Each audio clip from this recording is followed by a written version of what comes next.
शर्मा भाई साहब, जो समिति के सदस्य हैं, माननीय राजीव जी शुक्ला, माननीय महेश जी खरे, माननीय अवधेश जी बघेल, माननीय नारायण प्रसाद जी सोरखिया जी, भाई साहब जो जिले के सचिव हैं, बहन कुमारी मुस्कान गुप्ता जी जो जिले की सह सचिव हैं, श्री मनोज जी शास्त्री जी, श्री संतोष सिंह जी चौहान जी, और यहाँ पर उपस्थित मेरे सभी बुजुर्गजन, माताओं बहनों, युवा साथियों।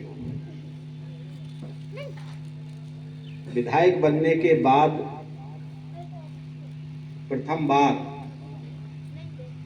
किसी कार्यक्रम में आने का सौभाग्य मिला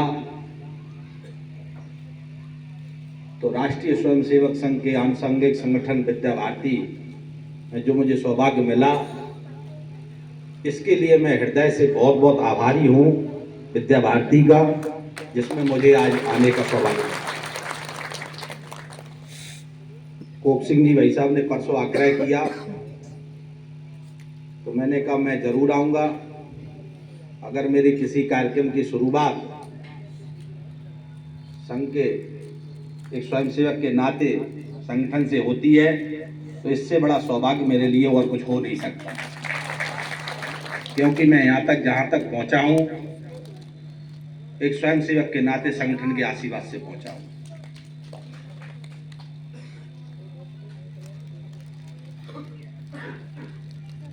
भाषण कभी हम सोच के देते नहीं है, तो दिमाग में जो आता है मैं बोल देता हूँ। मैं आप लोगों से एक विनम्र आग्रह करता हूँ, हम लोग सबसे ज्यादा आज वर्तमान परिस्थितियों में जो जूझ रहे हैं वो मानसिक अवसाद से जूझ रहे हैं। घर में गृह कलेश है, पुत्र बेटा पिता की बात नहीं मान रहा है, माताएं बहनें भी बात सुनने को तैयार नहीं है। ऐसी कठिन परिस्थितियां हमें को लगता है ग्रस्त जीवन में सभी को कुछ ना कुछ, पुराने लोगों में नहीं है लेकिन नई जो पीढ़ी आ रही है उसमें ये दिक्कत हम लोगों को बहुत आ रही है। हम लोगों को पानी की भी बहुत दिक्कत आ रही है। 300 फुट से नीचे, 350 फुट से नीचे आज हमारा जल स्तर चला गया है। प्रदूषण की हालत यह है कि लाहौर को थोड़ा छोड़ भी दे, ग्वालियर हमारा प्रदूषण से बहुत जूझ रहा है, जिसमें हम कोई बुजुर्ग को ले जाएं तो उसका जीना इस मौसम में बड़ा जी नहीं सकता। अब इन सब समस्याओं के पीछे हमारे काम भी, हम जाते हैं तो शासन के काम भी नहीं हो रहे हमारे, उसमें भी हमको रिश्वत भ्रष्टाचार पैसा देना पड़ता है। आखिर इन सब समस्याओं की जड़ कहां है? जो मेरे सोचने में आता है कि इसके लिए अगर हम, जैसे इतने लोग यहां पर बैठे हुए हैं मेरे भाई बंधु, अगर इसमें से आधे लोग भी ईमानदारी से चिंता करना शुरू कर दें तो कम से कम मैं मानता हूं अपने इस लाहौर विधानसभा की समस्या, इन सभी समस्याओं से निजात मिल जाएगी। इस बात का मैं आपको बड़ी अच्छी तरीके से विश्वास दिलाता हूं। अब इसमें योगदान क्या है विद्या भारती का? हम लोग विद्या भारती के कार्यक्रम में तो आए और कार्यक्रम को हमने सुना और इसके बाद हम चले जाएंगे।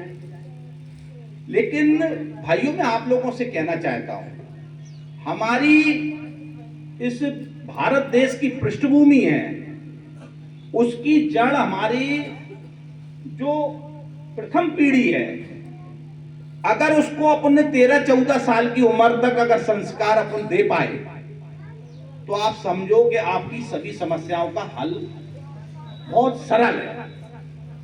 लेकिन आज वर्तमान परिस्थितियों में हो क्या गया है, हमारा लड़का इंग्लिश में बहुत होशियार होना चाहिए, हमारा लड़का विदेश में पढ़ना चाहिए, हमारा लड़का किसी बहुत अच्छी कंपनी में होना चाहिए।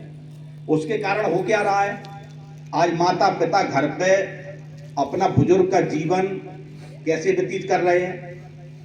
आज अपने बच्चे से पिता को कहने में बड़ा संकोच होता है कि हम पिता अपने पुत्र से कहें, ऐसा ना हो वो लौट के हमको जवाब दे दे। तो स्वाभिमान के कारण वो बुजुर्ग अपने पुत्र से कुछ कहने की स्थिति में नहीं है। आज अगर घर पे मेहमान आता है तो आज हम अपने अंदर घर में बहू से कहने की हिम्मत नहीं जुटा पाते कि भाई चाय भिजवा दो। इन सब परिस्थितियों का कारण क्या है? परिस्थितियों का कारण है संस्कार। अगर आप इंग्लिश कॉन्वेंट स्कूल में पढ़ाओगे, इंग्लिश पढ़ना बुरी बात नहीं है, वो एक आवश्यकता के अनुसार इंग्लिश को भी पढ़ना चाहिए, लेकिन हम लोग करते क्या है, जो संस्कार का समय है वो अपने प्यार में और बच्चों को दूरी बना करके उनको संस्कार देना ही भूल जाते हैं, और उसके दुष्परिणाम होते हैं कि हम लोग आज इन कठिन परिस्थितियों से जूझ रहे हैं। मैं अपनी स्वयं की बताता हूं आपको। घर में कई नौकर थे, लेकिन उसके बाद भी पिताजी ने हमको क्या करते थे, 2 साल के लिए माताजी भिंड मकान पर शिफ्ट हुई, वहां रहना हुआ। तो हमारे यहाँ एक भैंस थी, पिताजी सुबह 4 बजे जगवाते और जगा के कहते गोबर डालो। मन में बड़ा क्रोध आता, अरे भाई पिताजी को कहे इतने नौकर लगे, इनको हमसे मतलब उस समय बड़ा क्रोध आता था, और नहीं उठे तो एक आध बार झाड़ू भी पड़ी, लेकिन उस समय कपड़े भी हमको धोना पड़ते थे। फिर कहते थे सब्जी काटो, पूरी झाड़ू करो, पोंछा, मतलब 7 बजे हमारा स्कूल का टाइम था, उससे पहले पूरे काम करवाते थे हमसे। आज उसका परिणाम है कि ना मुझे अपने कपड़े धोने में दिक्कत है, ना हमें अपनी गाड़ी धोने में दिक्कत है, ना हमको कहीं